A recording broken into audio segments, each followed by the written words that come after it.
man wakes up because something is licking him. He takes off his glasses and is instantly shocked. He finds himself trapped on a cliff 1,000 meters high. Below him is a deep abyss. When he looks up, he sees his parachute caught on a dead tree. That's what saved his life. But the entire cliff wall is slippery, covered in snow. How can he climb up? The man quickly takes out a dagger and stabs it into his shoe. Then he pulls out another dagger and drives it hard into the wall. He struggles with all his strength, trying to climb. He just wants to escape this nightmare, no matter how. But after all that effort, he only manages to climb 2 meters. Suddenly, the dagger snaps. His support is gone, and he begins to fall rapidly. Luckily, the parachute is still caught on the tree branch. But the dead tree can't hold him for long. Its trunk begins to crack slowly.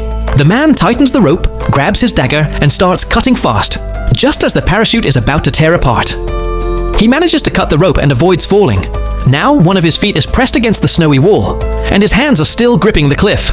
On the verge of giving up, he looks upward. A goat is calmly standing on the cliff, licking the snow. Seeing this, hope returns. He decides to imitate the goat.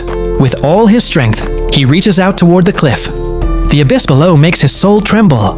One small mistake, and he would be shattered after falling thousands of meters. But now, there is no way back. He carefully uses both his hands and feet and begins to climb slowly. After a brutal ascent, he finally reaches a protruding section of the cliff. As the snow layer crumbles, the sound of falling rocks echoes below.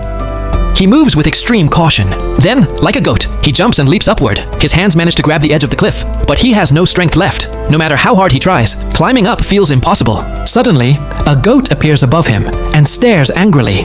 It sniffs him and realizes he doesn't belong there. Without hesitation, the goat rams into him. Luckily, the man is still holding onto the cliff with one hand. He struggles to climb, but the goat attacks again. This time, he grabs the goat's horns. The goat panics and pulls backward. And in that pull, the man uses the force to drag himself up. Finally, he reaches the top of the cliff. He collapses, gasping for air.